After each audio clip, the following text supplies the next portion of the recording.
빌레몬서 1장 1절에서 3절 말씀을 제가 읽겠습니다. 이제 다 같이 자리에서 일어나 하나님의 말씀을 경청하십시오. 그리스도 예수를 위하여 갇힌 자 된 바울과 및 형제 디모데는 우리의 사랑을 받는 자요 동역자인 빌레몬과 자매 아비아와 우리와 함께 병사된 아키포와 내 집에 있는 교회에 편지하노니 하나님 우리 아버지와 주 예수 그리스도로부터 은혜와 평강이 너희에게 있을지어다. 아멘. 자리에 앉으시기 바랍니다.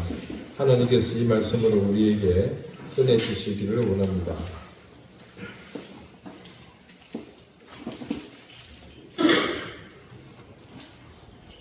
네, 제가 마포교회에서 부목사로 재직할 때 당시 은퇴하신 여집사님 몇 분이 경찰서 유치장 전도를 오랫동안 하고 계셨습니다. 유치장은 교도소와 다르게 형을 복역하도록 지어진 것이 아니라 체포, 구속된 피의자나 구류, 경범죄자 등을 임시로 가두는 경찰서 내의 시설을 말합니다. 격주로 금요일이면 마포경찰서 내 유치장을 직접 방문해서 현장에서 체포되어 경찰서에서 조사를 받는 이른바 감금된 현행범들을 대상으로 전도하는 겁니다. 여러분 한번 생각해 보십시오. 지금 경찰관에게 체포되어서 감금되어 있는데 그 귀에 무슨 소리가 들리겠습니까? 그런 사람들을 상대로 전도하겠다고 하시는데 할머니 몇 분이 그 앞에 서서 찬송가 부르고 예수 믿으라고 하는데 이게 사실 욕이라도 안 먹으면 다행이죠. 어찌 생각하면 이건 일종의 가혹행위가 아닌가 싶었습니다. 그래도 어찌겠습니까? 나이가 드신 어른들이 그렇게 지극정성으로 전도하겠다고 나서시는데 마지못해 따라할 수밖에요. 제가 이 이야기를 예전에 한번 드린 적이 있었는데 사실 제가 목사지만 철창에 갇혀 앉아있는 사람들에게 도대체 무슨 말씀을 전해야 할지 감이 오지를 않는 거예요. 참고로 유치장은 앞에 이렇게 타원형으로 생겼습니다. 여기가 감시하는 경찰관이 앉아있는 자리입니다. 그럼 요 앞은 이렇게 타원형으로 되어가지고 반달 모양이죠. 2층으로 이렇게 방이 한 4개 정도 구분이 돼, 방과 방 사이에는 벽이 있고요. 그 앞은 철창으로 다 이렇게 되어 있습니다. 그러니까 여기 서서 이제 설교를 하는 겁니다. 근데 한 가지 말씀드리기 좀 거시기한 게 유시장이 조금 전에 말씀드린 것처럼 다 툭 트여 있는 게 아니고 방별로 있다고 했죠. 그러면 그 좌측 상단에 제가 봤을 때 이 화이트보드에다가 칸이 지어져 있어요. 그러면 몇 월 며칠에 들어왔고 제목이 뭐다. 그리고 언제 나간다 이렇게 적혀져 있습니다. 그러니 앞에 서 있는 저는 그 안에 들어있는 사람이 대략 어떤 죄를 지어서 그게 잡혀 있는지가 이게 짐작이 되는 겁니다.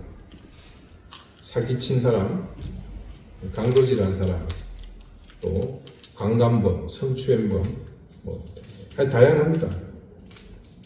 심지어는요, 그곳이 마포니까 시내 중심이잖아요.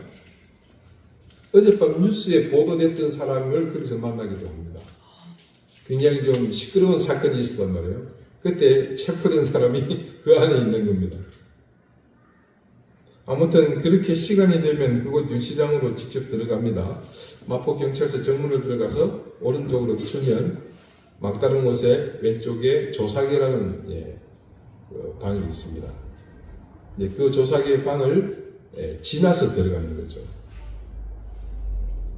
이중으로 열어야 됩니다. 바깥에서 철문을 열고 안에서 근무하는 근무자가 열어야지 그렇게 통과가 가능합니다. 이게 이제 그 안전을 위해서 그렇게 했겠죠. 그렇게 이중문을 열고 들어가서 인사하고 예배를 시작합니다. 제가 처음 가서 놀랐던 것은요, 아까 말씀드린 그 죄명이 적혀 있는 그 화이트보드를 보는 것도 있었지만 특이한 게 예배 시작하면서 찬송가를 부릅니다. 그러면 그 안에 수감되어 있는 사람 중에서 상당수가 그 찬송가를 곡조를 정확하게 따라 부른다는 겁니다. 뭔 얘기입니까? 교회 다녔던 사람들인 거예요. 그때만 해도 벌써 20년 전이니까요. 지금처럼 교회가 뻘짓할 때 아니거든요. 보통 그때 한 20%, 25%가 크리스찬이라 그러지 않았습니까? 예, 그 비율이 감옥에서도 그대로 적용이 되더라고요.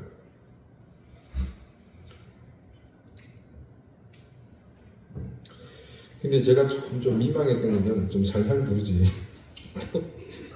그 소리로 이렇게 부르는 겁니다. 물론 그 안에서 자기가 죄를 회개하고 이제 하나님 앞에 바르게 살겠다는 다짐으로 그렇게 했을 수도 있긴 하겠네요. 자, 그리고 나서 성경 말씀을 읽는데 그것도 또 열심히 찾습니다. 근데 막상 제가 지금 세상 모든 소리가 귀찮은 그 사람들에게 무슨 말을 하든 그게 소용이 있겠습니까? 아마 예수님이 와서 뭐라고 말씀하셔도 그 사람들 귀등으로도 들으려 하지 않을 겁니다. 처음 몇 달은요, 그렇게 쇠기의 경일 듯 듣든지 말든지 저 혼자 말씀 전하고 시간이 되면 그냥 돌아오기를 반복했었습니다. 그러다가 어느 날 문득 그런 생각이 드는 겁니다. 저기 안에 잡혀서 갇혀있는 사람이나 이 앞에 있는 나나 하나님 앞에 선다면 무슨 차이가 있겠나 하는 그런 좀 목사스러운 생각이 드는 겁니다. 그런 생각이 들면서 갑자기 이런 말이 튀어나왔습니다. 여러분, 그 안에 계시니 답답하시죠? 사실 여러분이나 저나 뭐 다른 게 있겠습니까? 차이가 있다면 여러분은 그 안에 계시다는 거고 저는 밖에 있다는 건데 이건 사실 여러분은 재수가 없어서 들켜서 잡힌 거고 저는 아직 운이 좋아서 안 들켜서 이 밖에 있는 차이밖에 더 있겠습니까? 그랬더니 몇몇 사람이 피식하고 웃더니 힐끗 저를 쳐다보는 겁니다. 물론 웬 젊은 목사가 와서 생전 듣지도 보지도 못하는 우스갯소리를 한다면서 쳐다봤겠죠. 그래도 관심을 가지고 이제 봐준다는 건 몇 어디겠습니까? 또 한 번은 이런 말도 생각이 났습니다.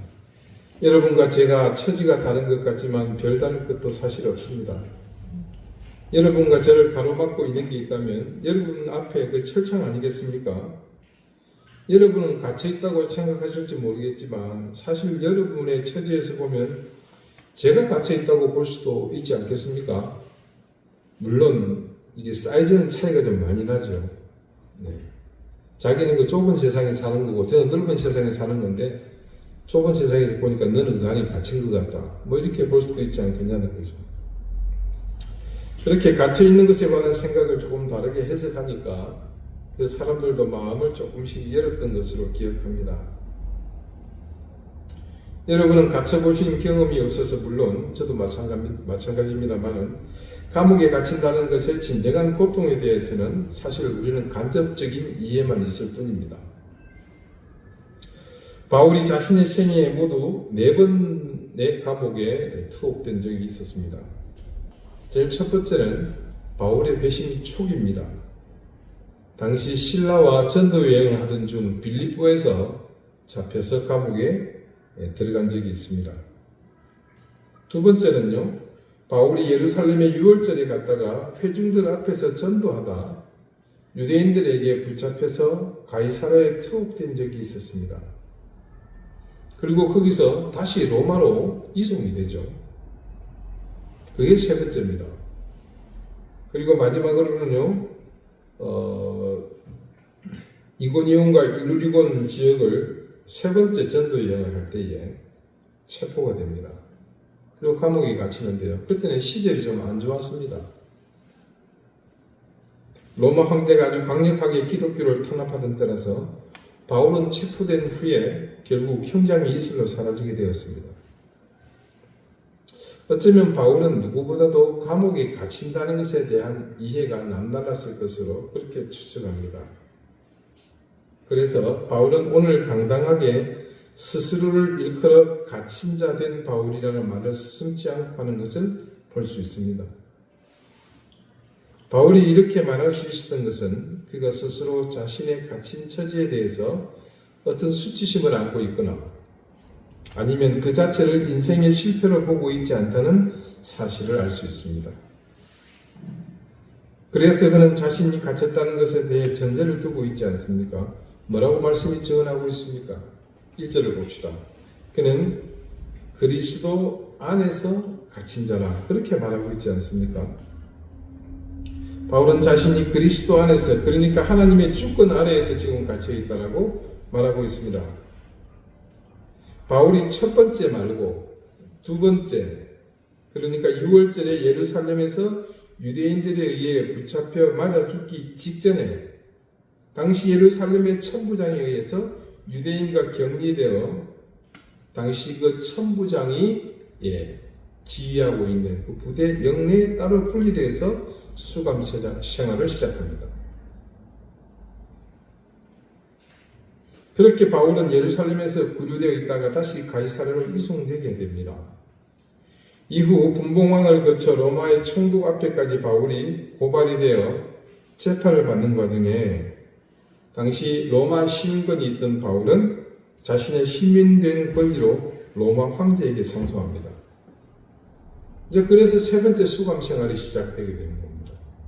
이기 때문에 바울이 로마로 압송되거든요. 여러분 그 내용이 사도행전 27장과 28장에 해당되는 부분입니다. 상세히 기록이 되어 있습니다. 바울은 이때 로마에 갇혀 있으면서 3년 정도 생활한 것으로 보입니다. 이게 사도행전이 끝난 바로 직후입니다. 그런데 아시다시피 바울이 죄수로 끌려간 것은 맞지만 실제로 예루살렘과 가이사랴에서 바울이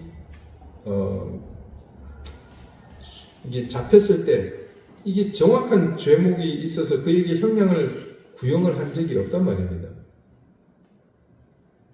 단지 황제에게 항소했기 때문에 지금 로마에서 구금된 상태가 된 겁니다. 차라리 네가 항소하지 않았다면 좋을 뻔하였느니라. 여러분 그 사도행전에도 그대로 그 말씀이 기록되어 있어요. 그래서 여러 주석에서는 바울이 로마에서 수감 생활을 했다는 것을 일반의 죄수들이 감옥에 갇혀서 집단 생활하는 그런 것이 아니라 혹은 주택 같은 곳에서 아니면 따로 셋집을 얻은 그런 상황에서 거주 이동의 자유를 제한받는 정도로 기거했다. 그렇게 보는 견해가 많습니다. 바울은 그곳에서 갇힌 상태에서 자신이 전도했던 교회들에게 장문의 편지를 씁니다. 어떤 교회는 문제가 생겼어요. 어떤 교회는 그냥 바울이 편지를 씁니다. 아무 편지였겠죠. 그래서 이른바 이것을 옥중서신, 문자 그대로 옥에서 쓴 편지라는 이름을 붙여 따로 구분합니다. 여러분 그게 바로 에베소서, 빌립보서, 골로새서, 오늘 읽은 빌레몬서입니다. 물론 디모데 전후서나 디도서도 옥중에서 썼습니다. 왜냐하면 바울이 마지막 4차로 구금될 때는 그때 잡혀서 죽었다 그러지 않았습니까? 그 앞에 죽기 직전에 바울이 디모데 전서, 디도서, 그 다음에 디모데 후서를 씁니다. 요거는 여러분 따로 살펴볼 기회가 있을 겁니다. 자, 바울이 그 편지들을 쓸 때는 그것이 나중에 이게 성경에 들어올 것이라고는 꿈에도 생각하지 못했을 겁니다. 그러나 그 편지의 내용은 비교적 수감 생활 중 여유로운 상황에서 충분히 복음의 의미와 그리스도의 가르침을 깊이 묵상하며 해당 수신자들의 형편에 부합하는 글을 썼기에 그곳에는 기독교 신앙의 핵심들이, 정수들이 그대로 담겨 있었습니다. 그래서 후일에 그것이 기독교 신앙의 정수를 담은 것으로서 그 가치가 높이 평가되어 이 성경에 선택이 된 겁니다. 자, 조금 전 안내드린 것처럼 오늘 우리가 읽은 이 빌레몬서는 바로 바울이 그때 옥중에서 로마에서 기록한 4편의 서신서 중의 하나입니다. 이 빌레몬서는 수신자가 개인으로 명확하게 지목되어 있습니다. 빌레몬과 그의 아내 아비아, 그의 아들로 추정되는 아키포입니다. 그러니까 사실은 가장인 빌레몬 앞으로 쓴 것이죠. 바울이 빌레몬에게 이렇게 사적으로 편지를 쓴 것은 이유가 있습니다. 그것은 개인적으로 바울이 빌레몬에게 부탁할 것이 있었거든요. 바울이 감옥에 수감되어 있는 동안 한 특별한 사람을 만납니다. 그 사람은 이제 본문 중에 나오게 됩니다마는 오네시모라는 사람입니다. 이 사람은 빌레몬의 집에 있던 노예였습니다. 그런데 어떻게 된 사정인지 알 수 없으나 빌레몬의 집에서 도망쳤다가 또 어떤 죄를 지어서 도망 중에 붙잡혔는지 체포되어 바울이 있는 이 감옥까지 오게 되었습니다. 자, 이렇게 바울과 함께 있게 되니 어떤 일이 벌어졌겠습니까? 무슨 일은요? 이게 바울의 입장에서는 호박이 넝쿨은 아니지만 호박자 지금 굴러 들어온 거잖아요. 어떡해요? 이게 뭐 찌지고 볶고 삶고 찌고 튀기고 오븐에 구워서 요리를 해야죠. 어떻게 해요? 예수 그리스도의 사랑으로. 이 바울에게 귀에 따갑도록 복음에 대해 전해듣지 않았겠습니까? 근데 진짜 도망놈이었던 이 오네시모가 이 바울의 전도에 변화되고 복음을 받아들이고 예수 그리스도를 영접해서 거듭나게 된 것입니다. 삶고 찌고 찢고 볶고 튀기고 오븐에 구웠더니 아주 훌륭한 호박 파이가 된 겁니다. 바울이 가르치다 보니 놀랐던 사실이 또 있습니다. 그것은 이 오네시모가 바울이 골로새 교회에서 가르쳤던 제자인 빌레몬 집의 노예였다는 사실입니다. 바울로서는 이 오네시모가 변화가 되고 복음을 전하는 일꾼으로 이제 거듭났기에 자기 제자인 빌레몬에게 이 오네시모를 네가 용서해 주고 받아줬으면 좋겠다. 그걸 이 편지로 간절히 당부하게 된 겁니다. 바울은 빌레몬에게 정말 간절한 마음으로 사정하면서 오네시모가 물질적인 손해를 네한테 끼친 거 있으면 내가 그거 다 갚아줄게. 그런 다짐까지 하면서 감옥에서 낳은 새로운 제자 오네시모를 위해 간절한 마음으로 이 편지를 쓴 겁니다. 이 서신서의 가장 핵심이 바로 이겁니다.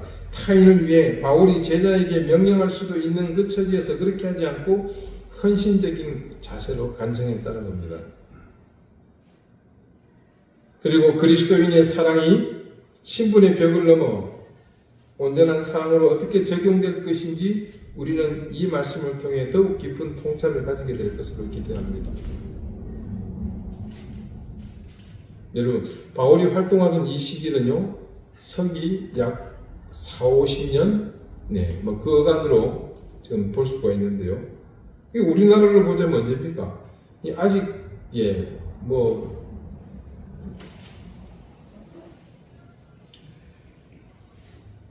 고대 국가의 어떤 깃털도 안 썼을 때죠.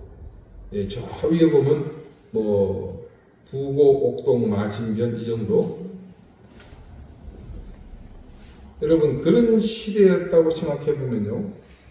그때 당시 이 신분 사회의 위계가 얼마나 강력했을지 여러분 충분히 짐작을 할 수 있으시겠죠. 그런 시대에 노예가 주인을 떠나 도망쳤다는 사실만으로도 이미 그 목숨을 보존하기 어려운 상황입니다. 그런 상황에서 바울의 이 편지는 과히 충격적인 내용을 담고 있다고 해도 과언이 아닐 겁니다. 도망친 노예, 죽은 목숨이나 다름없는 사람, 어쩌면 사람 취급조차 받지 못하던 그런 존재를 향한 바울의 모습은 말 그대로 그리스도인, 예수님을 구주로 믿는 사람이 가져야 할 기준이 되는 그런 모습이었습니다. 미국의 제16대 대통령이 에이브럼 링컨입니다. 에이브럼 그러니까 여러분 좀 근데 아브라함이거든요. 아브라함 링컨입니다. 이 링컨이 빌레몬서를 읽다가 큰 영감을 받았다고 전해집니다. 그 영감은 뭐냐? 바로 노예를 해방해야 되겠구나. 백악관을 기도의 처소로 만들었을 정도로 깊은 신앙을 가졌던 이 링컨은 빌레몬서를 중심으로 힘써 기도하며 노예 해방을 준비합니다. 링컨 유명한 말을 했죠. 자유와 노예가 함께 있는 나라는 없다. 미국은 자유를 표방하는 나라인데 어떻게 자유와 노예가 함께 있을 수 있겠는가라며 빌레몬스 안에 있는 오네시모를 생각하며 우리가 그리스도의 노예라면 몰라도 예수 그리스도 안에서 사람의 노예가 있을 수 없다. 사람이 사람을 종으로 삼는 일은 있을 수 없는 일이라며 이 말씀에서 얻은 영감으로 노예 해방을 위해 더욱 매진했다고 전합니다. 자, 바울이 감옥에 갇힌 상태에서 이 편지를 썼습니다. 자유를 억압당한 시점에서 자유를 갈망했던 노예를 위해 이 편지를 썼다는 것은 남다른 의미가 있다고 할 것입니다. 그 의미의 가치는 다른 무엇보다도 자신의 자유를 구속한 실체 때문이라고 저는 봅니다. 바울은 근본 그리스도 예수를 위해서 갇혔다고 스스로 밝혔습니다. 그것은 다른 의미로 강제로 구속된 것이 아니라 자기 의지로 스스로 그 구속을 받아들였다는 의미로 보아야 합니다. 여러분, 갇혔다는 사실에서 어떤 감정을 느끼십니까? 갇혔다? 아마 제일 먼저 떠오르는 것은 내 자유를 구속당하는구나, 그런 생각 아니겠습니까? 인간은 근본적으로 자유로운 존재입니다. 자유를 갈망합니다. 그런 인간이 자유를 구속당한다면 그것은 견딜 수 없는 고통을 겪게 된다는 것을 의미하지 않겠습니까? 여러분 모두 학교를 졸업하셨죠? 네, 뭐 안 다니는 것처럼 줄 쳐다보세요. 하다못해 여름 성리학교로 졸업하지 않으셨어요? 예전에 그 드라마에 그런 게 나오더라고요. 천하 없는 깡패인데 자기 학교 졸업했대. 그랬더니 옆에 있던 그 똘마니가 아니 형님 학교 안 다니는 거 뻔히 아니 무슨 말씀이세요? 아니 나 특수학교 졸업했어요. 무슨 학교인데? 여름 성경학교. 여러분 모두 학교에서 졸업하셨잖아요. 어떤 분은 기본적인 초중고를 다니셨고 저 같은 사람은 초중고 대에다가 대학원을 두 곳이나 다녔습니다. 근데 여러분 다니면서 다 자발적으로 기뻐하시면서 다니셨습니까? 제가 대학원을 다닐 때요, 신학대학원을 됩니다.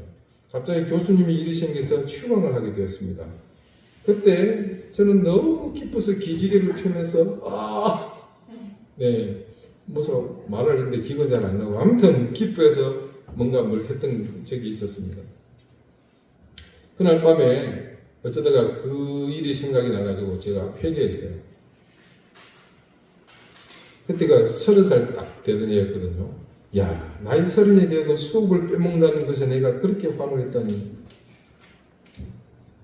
그 양심의 가책이 있는데 그 다음이 문제예요. 근데 이 학교가 무슨 학교예요? 신학대학이잖아요. 목사가 되겠다는 놈이 거기서 그 수업 안 한다고 이렇게 만세를 부른다는 게 이건 너무나 참 수치스러운 일이더라고요. 그래서 제가 반성을 많이 했습니다. 그 이후에도 휴강은 계속 있었지만 근데 제가 머리가 안 좋으니 계속 잊어버리고 그때마다 환호를 질렀던 기억이 있습니다. 남자분들은 모두 짧게 혹은 길게 군 복무를 하셨습니다. 그 복무 기간이 여러분들에게 기쁨과 소망의 시간이었습니까? 모두가 자유를 구속당했다는 기억을 오랫동안 여러분의 뇌는 기억하고 있었습니다. 학생과 군인을 함께 묶어서 비교하는 것은 조금 억지가 있기는 합니다만 그 시절에 그러니까 학생과 군인은 자신의 자유가 제한되면서 동시에 자기 권리와 더불어 기본적인 다른 권리도 구속당하게 됩니다. 그래서 그 시간은 자기 삶이 아니라 자신을 그렇게 구속하고 있는 그 제도나 권력이 되었건 구속한 그 세력에 의해서 인생이 좌우되는 시간이었습니다. 여러분, 학생으로 구속된 시간은 뭡니까? 교육제도가 그렇게 묶어놨잖아요. 그 교육제도가 왜 어린 아이들을 그렇게 묶어놓는 겁니까? 예, 이유가 있죠. 뭐 장황하게 확립된 교육의 이념에 따라서 제한된 그 틀 안에서 배우는 학생들, 그건 그 교육 이념 따라 그렇게 만들어지는 겁니다. 그게 못된 놈 만드는 게 아니고 뭡니까? 정상적인 사회인으로, 올바른 사회인으로, 그렇게 사람답게 살아가기 위해서 그런 틀 안에서 가둬놓는 거 아닙니까? 군대도 마찬가지입니다.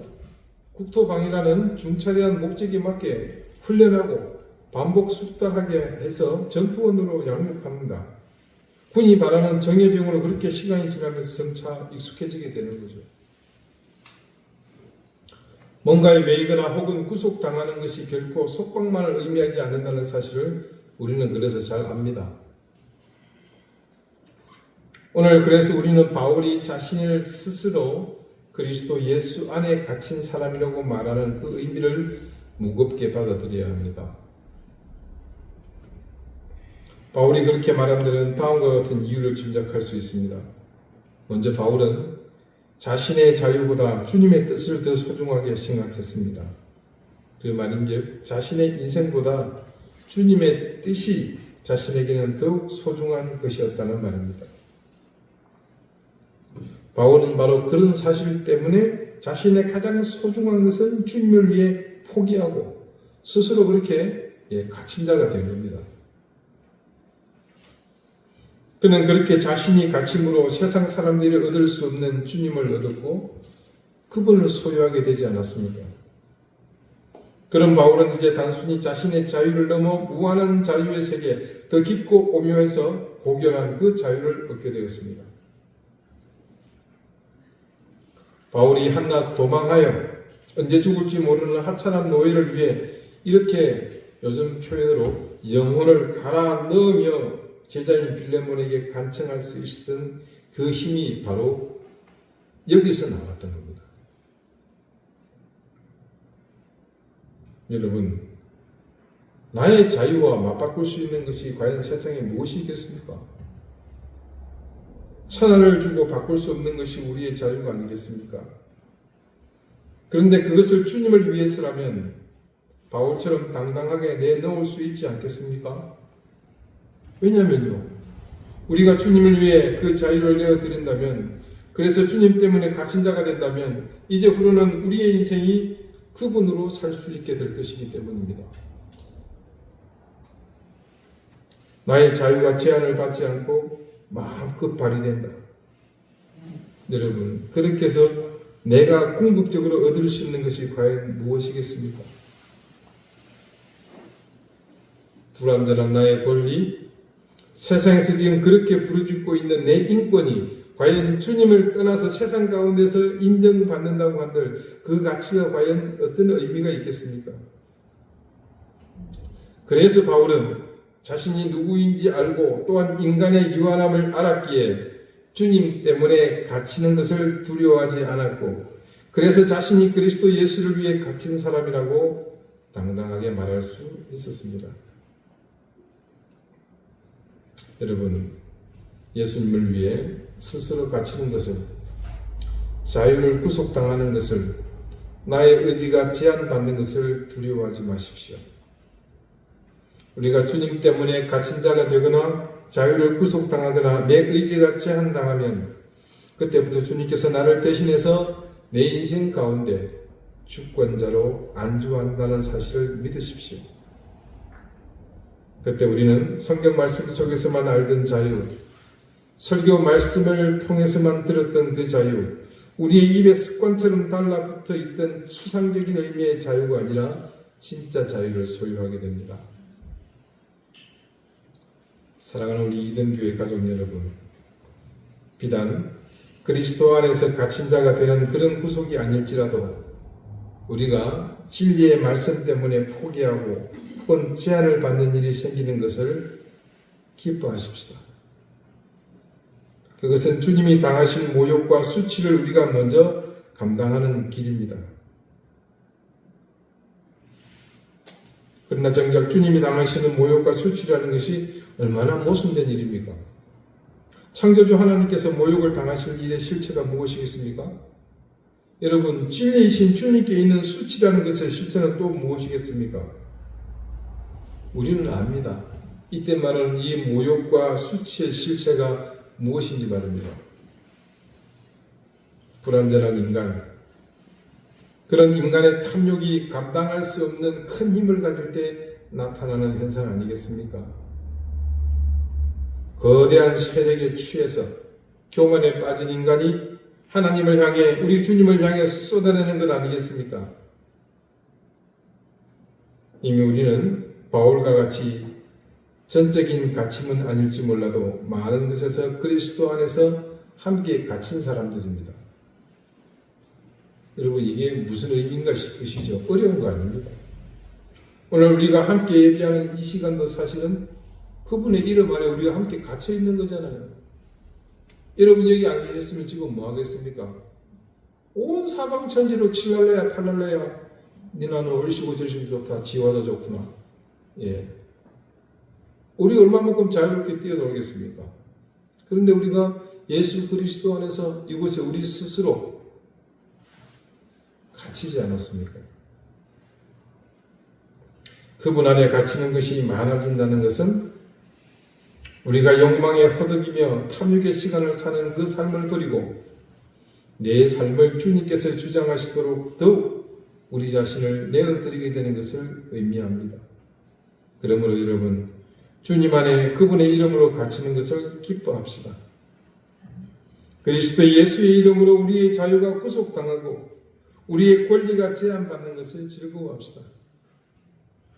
우리 주님은 그런 마음과 결단으로 살기를 작정하는 우리에게 그 순간 들어오셔서 우리 인생을 그분의 가치로 가득 채워주실 것이며 그 이름으로 우리의 삶을 더욱 거룩하게 인도하실 것입니다.